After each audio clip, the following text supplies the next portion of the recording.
Buckingham Palace and the changing of the guard. Buckingham Palace, one of the most famous structures in the United Kingdom, is also the site of London's most famous pomp and circumstance, the changing of the guard.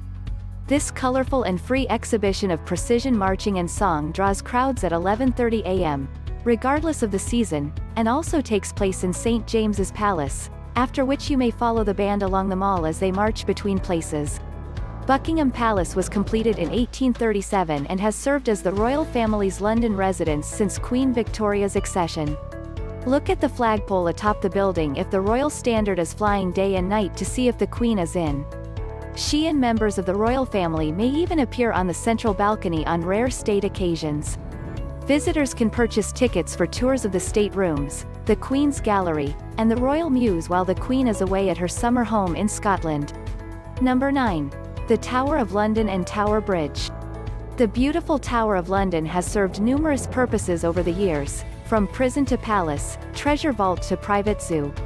This stunning World Heritage Site, one of Britain's most recognizable landmarks, provides hours of intrigue for tourists interested in the country's rich history. After all, so much of it happened here. The 17th century line of kings, with its spectacular displays of royal armaments and armor, is housed within the huge White Tower, which was erected in 1078 by William the Conqueror. The iconic Crown Jewels exhibition, the Beefeaters, the Royal Mint, and grisly exhibits about the executions that took place on the grounds are among the other highlights. One of London's most well-known sights is the nearby Tower Bridge, with its two massive towers standing 200 feet above the River Thames. Fascinating behind-the-scenes tours are available. Number 8. The British Museum. The British Museum has almost 13 million artifacts from the ancient world, making it one of the world's best collections of antiquities. It's difficult to know where to begin with priceless artifacts from Assyria, Babylonia, China, Europe, and beyond. The contentious Elgin marbles from the Parthenon, the Rosetta Stone, the gigantic bust of Ramesses II, the Egyptian mummies, and the astonishing hoard of 4th-century Roman silver known as the Mildenhall treasure are among the museum's most famous exhibits. There's a shop selling kids' toys and souvenirs, as well as one selling replica sculptures and jewelry, in addition to a well-stocked on-site bookshop with an extensive assortment of volumes on ancient history, archaeology, and art history.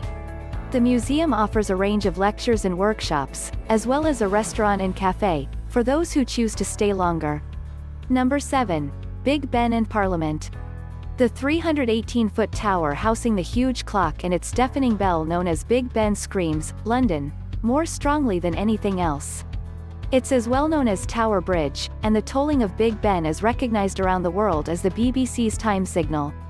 The Houses of Parliament, which stretch along the Thames for centuries and were previously the location of the Royal Westminster Palace held by William the Conqueror, are located beneath it. Tours of the Parliament buildings provide a rare opportunity to witness live debates and lively political disputes. Whitehall, which runs parallel to Parliament Square and is lined with so many government buildings, has become synonymous with the British government.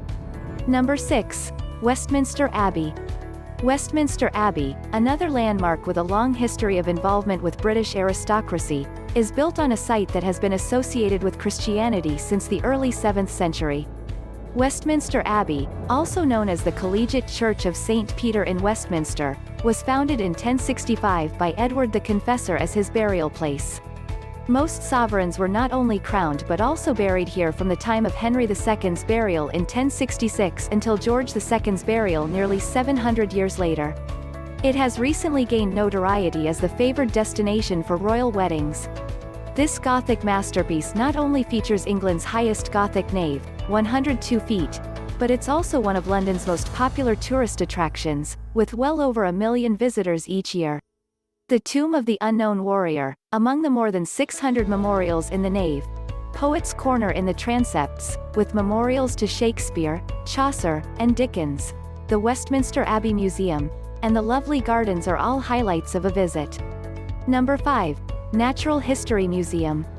The stunning Natural History Museum in London, which opened in 1754, is still one of the most popular tourist destinations on the planet. It's easy to notice because to its massive Romanesque facade, and it's not something you'll want to speed through. Many of the museum's original exhibits are still on display centuries later, forming part of a large collection of more than 80 million pieces covering everything from botany to zoology, as well as a wide range of other subjects. Seeing the preserved specimens that Charles Darwin acquired on his epic trips is a highlight of a visit. If you have time, start your visit by attending one of the formal guided tours, which last between 30 and 50 minutes. You'll be introduced to highlights that you may want to revisit at a later time to learn more about. On a regular basis, a range of entertaining activities are held, ranging from kid-friendly workshops to late-night openings. On-site shopping as well as a variety of dining alternatives are available. Number 4. Hyde Park. Hyde Park is London's largest open space, covering 350 acres, and has been a tourist attraction since 1635. The Serpentine, an 18th-century man-made lake popular for boating and swimming, is one of the park's features. Speaker's Corner, a traditional arena for free expression and heckling, is also located in Hyde Park. Apsley House, the old house of the first Duke of Wellington and purchased following his epic victory at Waterloo, is another Hyde Park icon. Wellington's outstanding collections of paintings, notably Velázquez's The Water Cellar of Seville, as well as presents from grateful European kings and emperors, are now housed in this museum. At the Wellington Arch, England's greatest hero is also honored. Number 3. St. Paul's Cathedral. St. Paul's Cathedral, the largest and most famous of London's many churches, and probably one of the world's most stunning cathedrals, rests atop the site of a Roman temple. Sir Christopher Wren planned the reconstruction after the Great Fire of 1666 destroyed the existing church structure. St. Paul's Cathedral, with its twin Baroque towers and spectacular 365-foot dome, is considered a masterpiece of English architecture today. If you're up for it, take the steps to see the interior of the dome, including the Whispering Gallery. It's probably one of the best things to do in London. Number 2. The London Eye. The London Eye, officially the Coca-Cola London Eye, was built to commemorate London's Millennium celebrations in 2000. It is Europe's largest observation wheel. As you embark on a circle trip ascending 443 feet above the Thames, its separate glass capsules give the most stunning views of the city. The trip takes about 30 minutes, which is generally less time than waiting in line for your turn. If possible, schedule your time ahead of time. Number 1. Greenwich and Docklands. Greenwich has been the center of British naval power for decades, but tourists are most familiar with the Cutty Sark, the last of the 19th-century tea clippers to sail between Britain and China. The ship is close to the Discover Greenwich Visitor Centre, which has displays spanning more than 500 years of maritime history, and Queen's House, a Palladian house. The National Maritime Museum's outstanding collections, the world's largest of its kind, depict the Royal Navy's history. One of the most unusual things to do in London is to stand in the Meridian building of the Royal Observatory with one foot in each hemisphere, astride the Meridian line. Across the river, the renovated Docklands has been converted into an international hub for business and entertainment, along with some of London's most innovative new restaurants.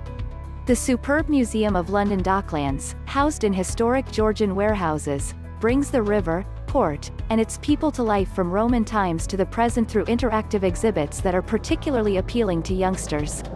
What do you think of our video? Let me know in the comments section below. If you enjoyed this video and want to hear from me again, be sure to hit that subscribe button before you go. Thanks for watching.